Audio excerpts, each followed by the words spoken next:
endometriosis, PCOS, and MTHFR do have a correlation. They are believed to be linked.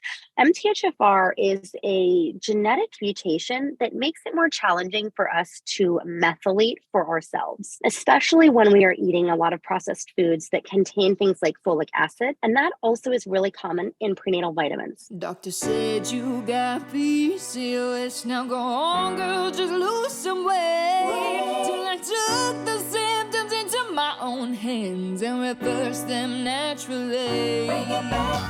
So I became a dietitian to help my sisters feel the best they've ever felt. Take a step in my direction if you wanna prove them wrong and take control of yourself. Join a sister and a mister. Welcome, everyone, to another episode of A Sister and Her Mister. Today, we have Laura Fletcher. She is the mother of two and founder and CEO of Selah Fertility. She's also the author of The Grace in Grief, Healing and Hope After Miscarriage. She was diagnosed with PCOS and endometriosis. After surviving multiple devastating back-to-back miscarriages, Laura took matters into her own hands. She became a self-advocate and took action by becoming a certified doula. Laura is in the pursuit to equip every individual with the tools they need to optimize their health and, as an extension, their fertility.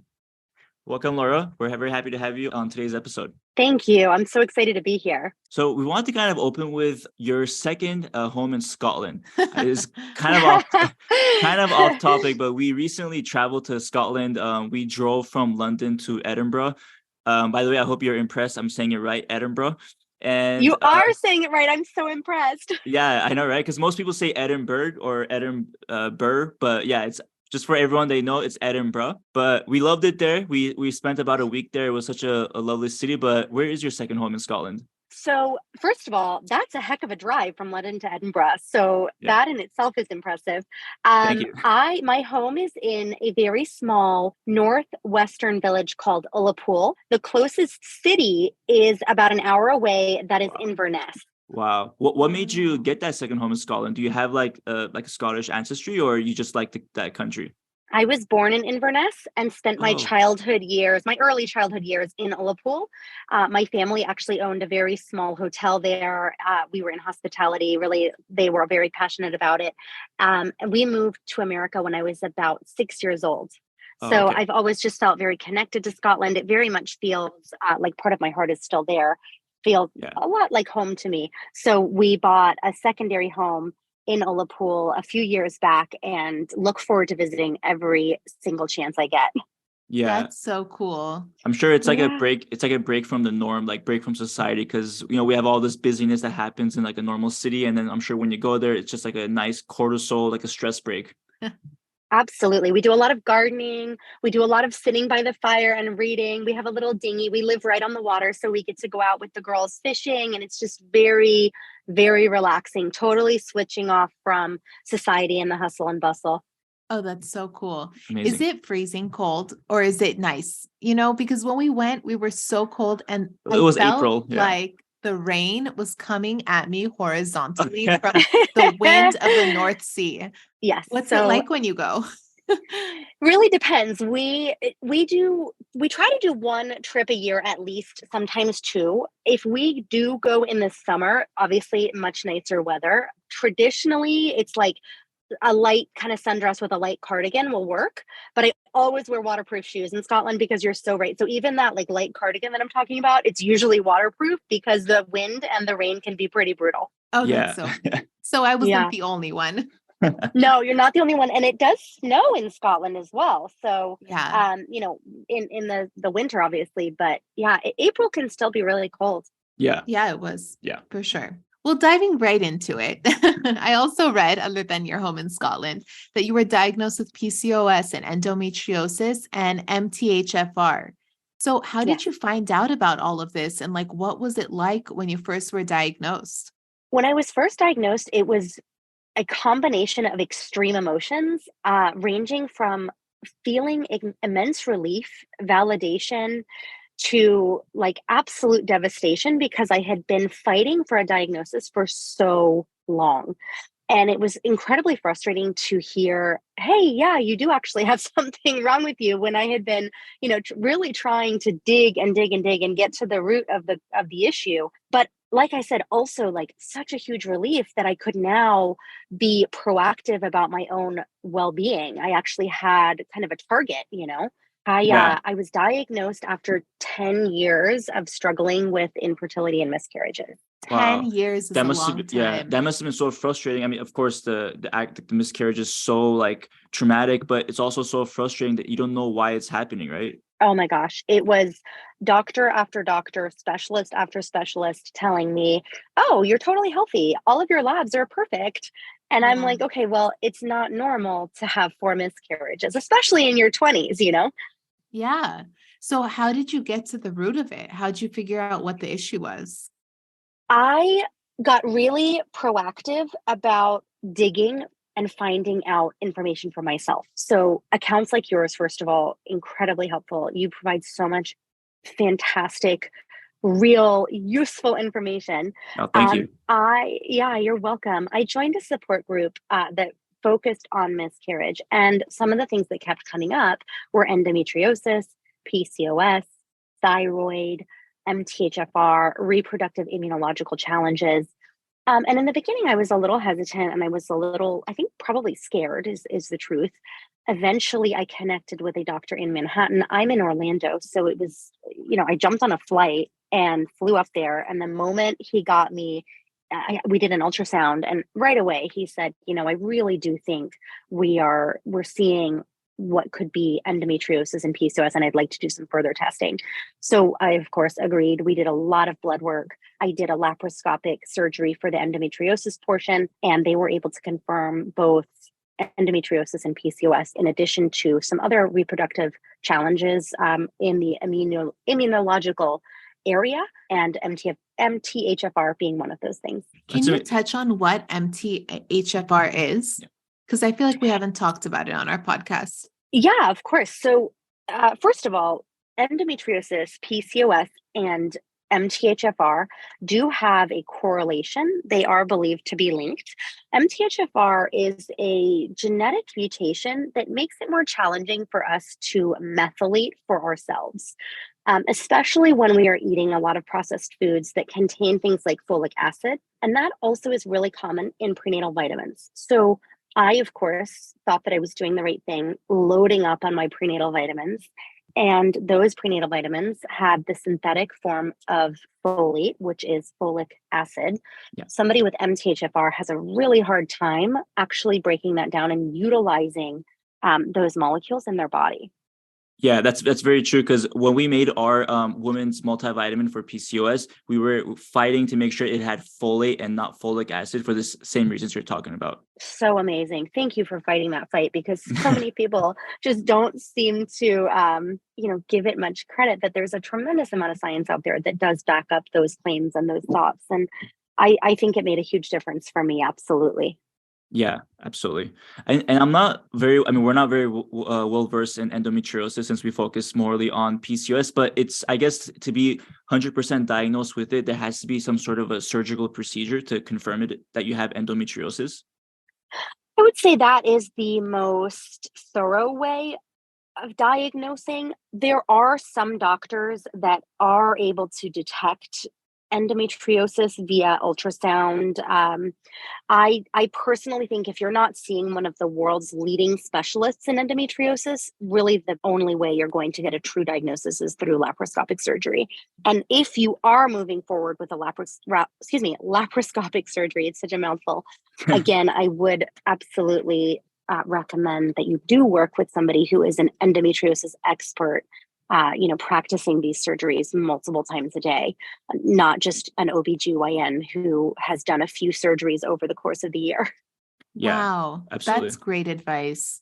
That really is. I feel like we often don't look into the details like that, especially when you're in pain and like suffering from endometriosis. You don't really think like, okay, I need to find like the specialist, the best person. You just go to your gyno and you're like, do something with me. I don't know what's going on. Yeah, I mean, But PCOS Right. too. yeah, PCOS too. We always say like you should work with someone who has reversed PCOS. functional nutritionists, functional Doctors. medicine doctors, naturopaths, like people who have reversed PCOS, before you give up and do something that's like, impulsive. But It's imperative. yeah, it really is. I mean, it's so common to be dismissed by the doctor or just to even like be given like a standard protocol. They don't really look into your own details, your labs, and tell you, okay, the root of your PCOS is your thyroid or your insulin resistance, or I mean, sometimes they do, of course, but there's a lot of like missing details that someone can learn and like apply to their daily lifestyle. It would make a huge difference if they just were aware. A lot of times it's not discussed, and I feel like a lot of times women are sometimes offered hysterectomies to just remove everything because it's just too much to figure out. Don't you think? I think that I absolutely do. I think that so many women have been robbed of their fertility because they have had to make a choice between fertility and living in excruciating pain. I think that most people in that scenario, when they're having excruciating pain, where they're, doubled over 3 weeks out of every month because of PCOS or endometriosis or a combination of both, and, they're gaining weight, they're having inflammation, a ton of different challenges. I think that it's really hard to scale back and think about fertility when you're dealing with barely being able to function on the day-to-day. And as a result, a lot of doctors do, like you said, they say, oh, well, let's just do a hysterectomy. They do the hysterectomy. And then a lot of women still experience the pain because endometriosis is not just a reproductive disease. Yeah, exactly. It's like a whole body approach. Totally. So when you were having miscarriages, did you know if you had PCOS, endometriosis, and MTHFR? Not in the beginning. Or was it you didn't know and then you got diagnosed? I didn't know that I had any of those things until after my 4th miscarriage. So no doctor told you that you might have any of these 3 things, and they said you were fine. Yes. Wow. Literally, I had never even heard of PCOS That's insane. until it was so crazy. And looking back, it is so insane to me.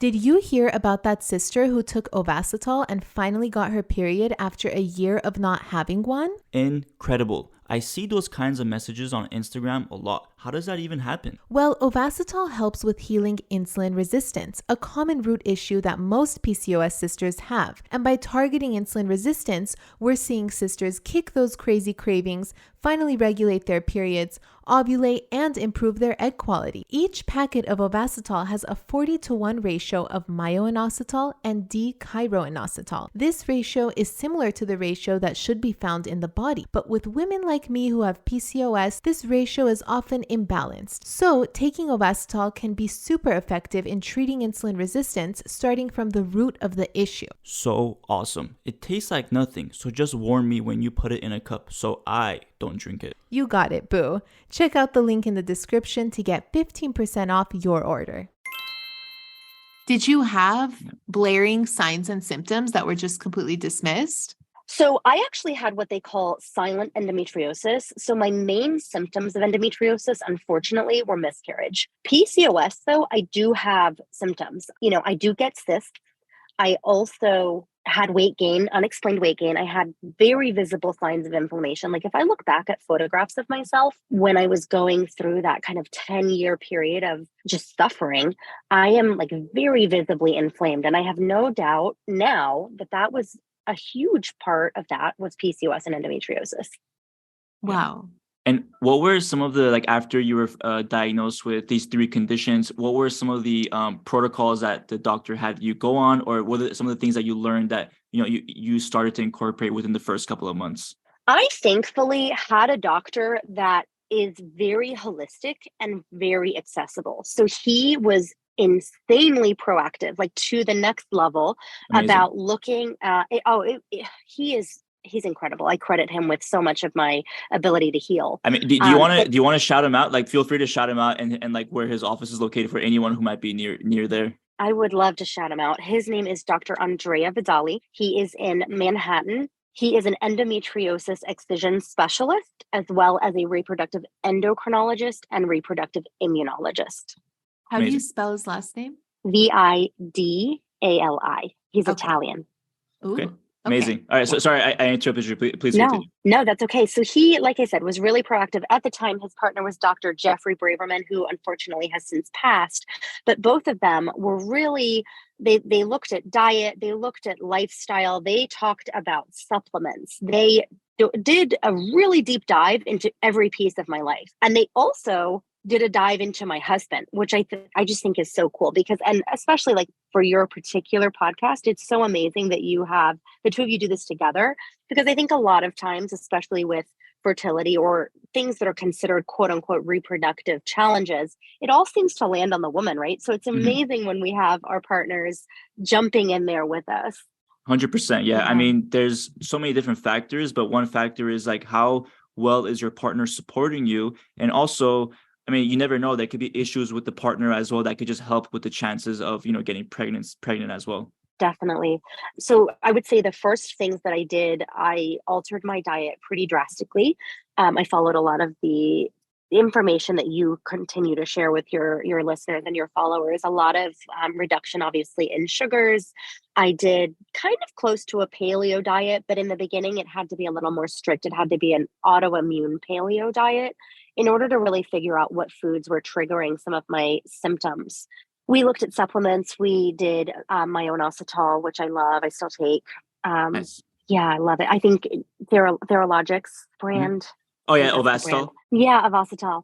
We also did high dose fish oil. We increased the amount of fish that I was eating. We did, sardines and wild salmon, cod, snapper, things like that. Lots of cooked leafy green vegetables. I worked with a really wonderful practitioner also out of Manhattan. Her name is Amy Raupp. Raupp, and she really helped me kind of redesign my diet and my lifestyle. That's amazing. That's amazing because I Yeah. mean, it sounds like a very well-balanced diet without any of the processed stuff and without any of the extra sugars, essentially preventing any of those inflammatory responses that could, cause the symptoms from the three conditions: PCOS, endometriosis, and MTHFR. Was there anything specific that she told you that you felt was kind of unique, that she told you to change in your diet and your lifestyle? Because I feel like this is really important information for those who are listening, who are on their fertility journey with PCOS, struggling, having miscarriages. And I love that you were able to do this naturally. So what were some of the things that she told you? Thank you. I would say that big pieces, and this was kind of, let me think what year this would have been. This would have been 2017, 2018. So now this information is more kind of mainstream, but big items that kind of were not surprising to me, but exciting were removal of all seed oils. So focusing on healthy fats like coconut, avocado, olive oil, animal fats, obviously, or grass-fed clarified butter. That was a big one. Also increasing the seafood, increasing the leafy greens, cooked foods mostly, and also eating them when they're warm was a big thing to keep the uterus happy and warm.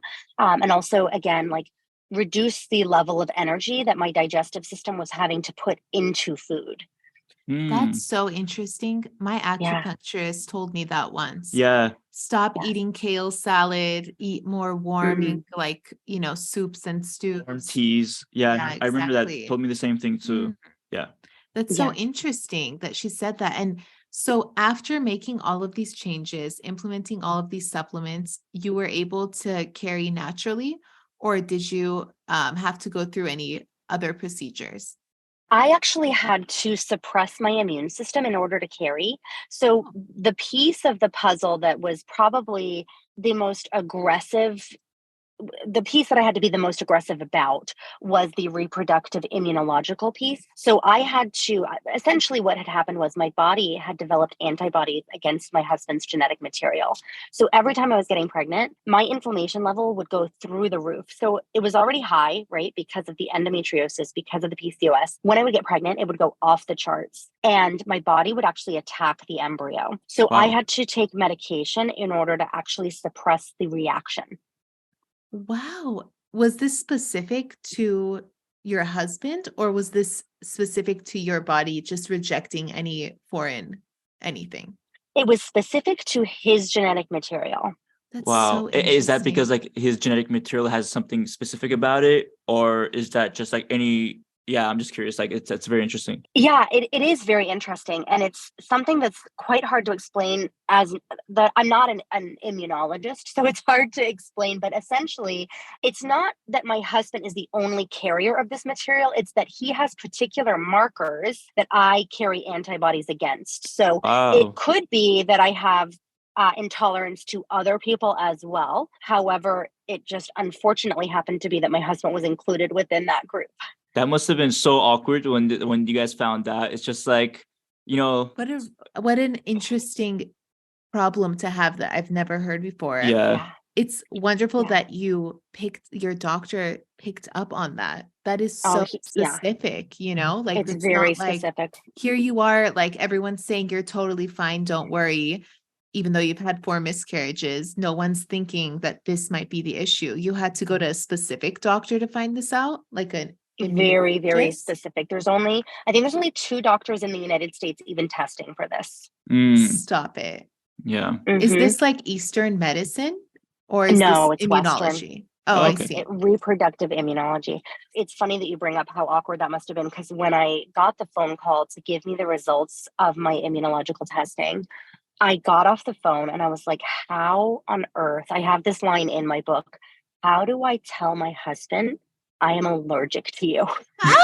Like, oh my God. Like, he That's already so thinks I funny. hate him half the time. So, You're like Yeah. hormonal, you hate him That's half the time. yeah, because I was gonna yeah. ask too, because it must have like it must have been a little bit. I mean, you tell us, but it must have been a little bit difficult to like kind of be on the same page together to understand the situation and like not blame each other, right? It was very hard. I mean, I had a really hard time not blaming myself, right? Because obviously, like, my body is the one that is going into overdrive and going crazy.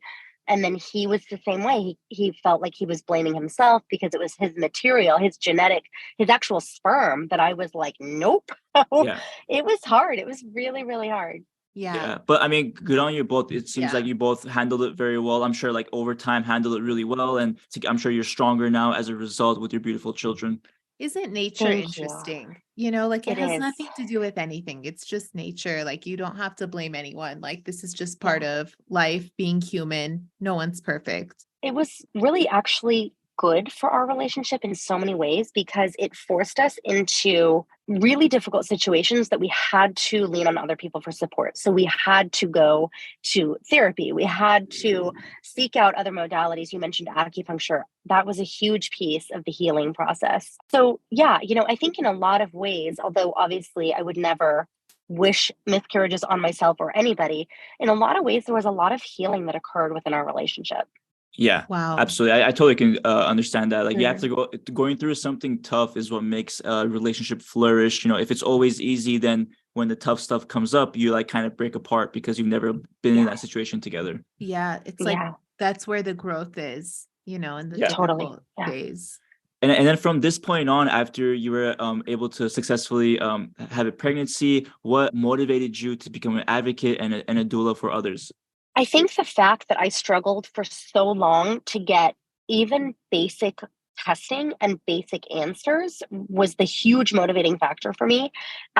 Because it's just crazy. It's just ridiculous that somebody in America, which is supposedly like the most advanced medical society in the world, right? Like, it's just crazy.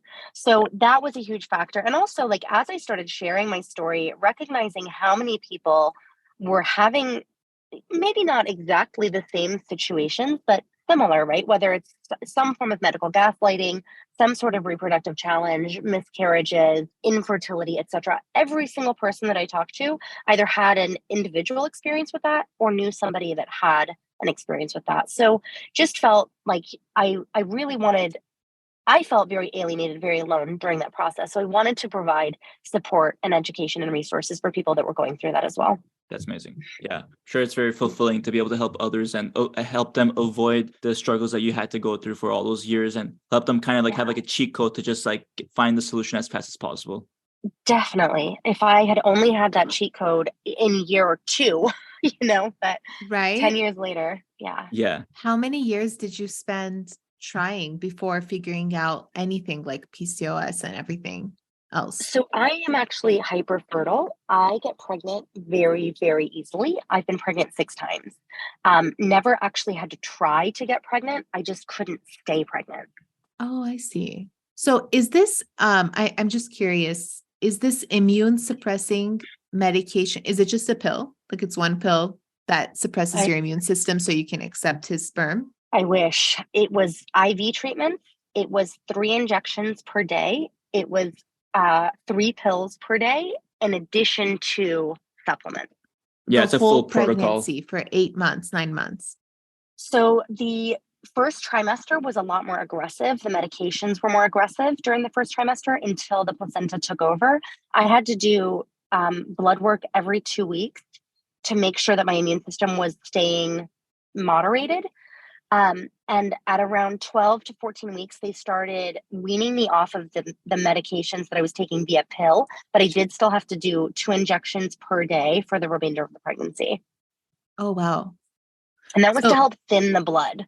and thinning the blood helps you accept his That was genetics. actually a different issue, unfortunately. That's actually more connected to the MTHFR. So MTHFR is sometimes considered in some circles to be a blood clotting factor.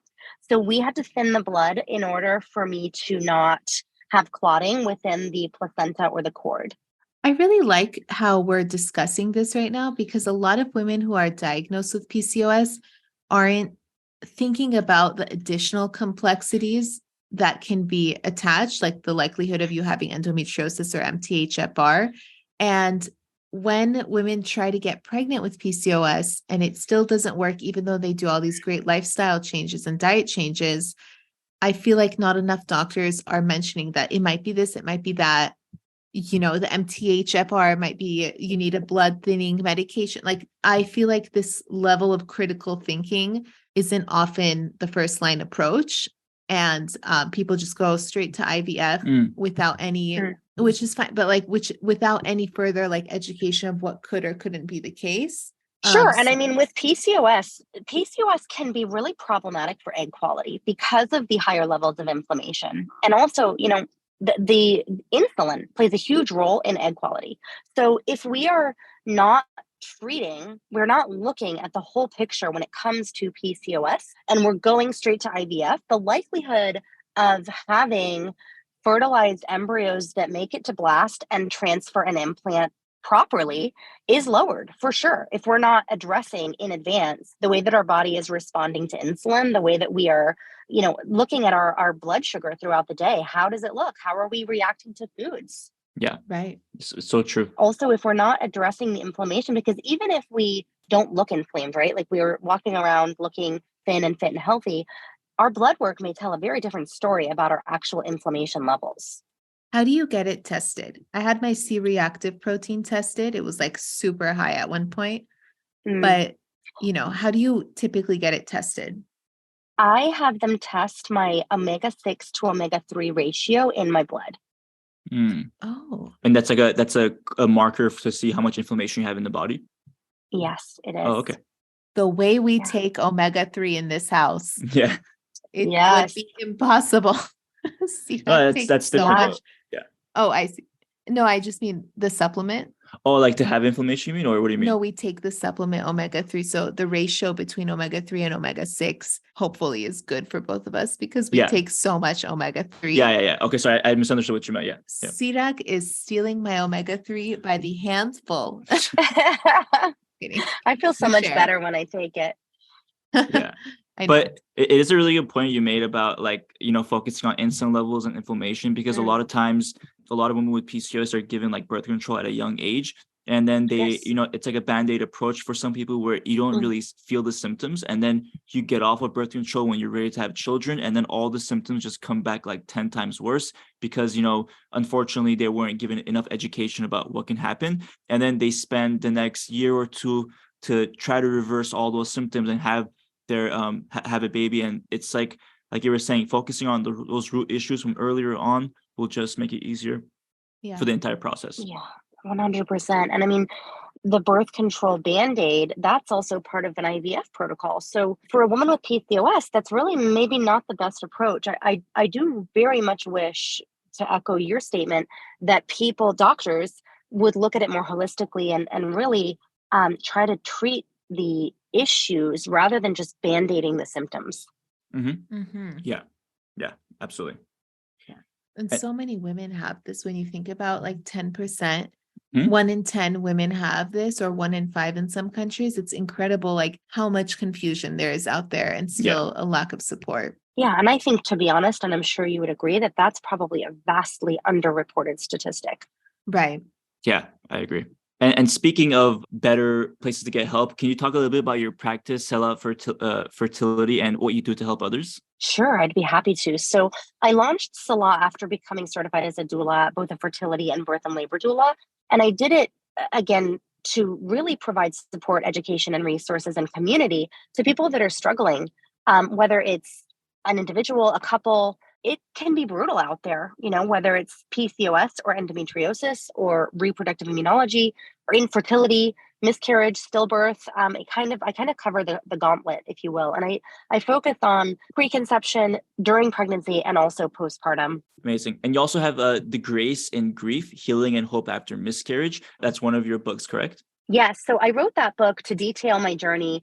It was cathartic for me to get it all out on paper. I also wrote it to raise awareness around miscarriage, to try to myth bust some of the misconceptions around miscarriage, and also provide actionable steps for people experiencing miscarriage. Amazing. Everyone loves actionable steps. Yeah. Honestly, like, I had so many conversations with my publisher about really wanting to make that piece stand out in the book. I needed that to be like big and bold. Here's what you need to do. Right. Yeah. Is your book, I'm guessing, is available like on Amazon, local bookstores, like anywhere books are sold? Exactly. Yeah. Amazing. And so I didn't ask about your the Selah Fertility. Where's the website that people can go and access that? SelahFertility.com. Okay, perfect. And for people, it's SELAH fertility.com. We'll also put all of this in the podcast episode description, but just for anyone who's listening, they can go there directly if they want to. Thank you. Well, thank you, Laura, so much for joining us. We learned so much valuable information about endometriosis, PCOS, MTHFR, and about miscarriages. And for those looking to get help, I think they can find so much helpful resources at your website, with your book, and much more. Thank you. I appreciate it.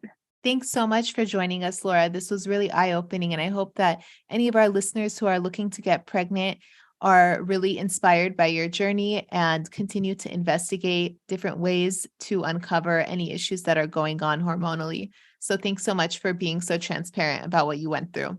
Oh my gosh, you're welcome. And thank you for everything you do, because, again, like, putting out so much valuable information that just, it doesn't exist. It's so nice to be able to easily access it. Thank you. Absolutely. And we feel the same about your content as well. So thank you for that.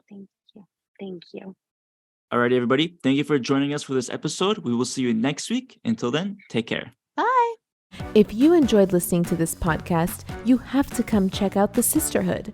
It's my monthly membership site where sisters just like you are learning how to move through the stages of PCOS. From stage 1, cold and alone at the doctor's office, to stage 5, nailing the PCOS lifestyle, gluten and dairy free. Get ready to finally feel in control of your body again.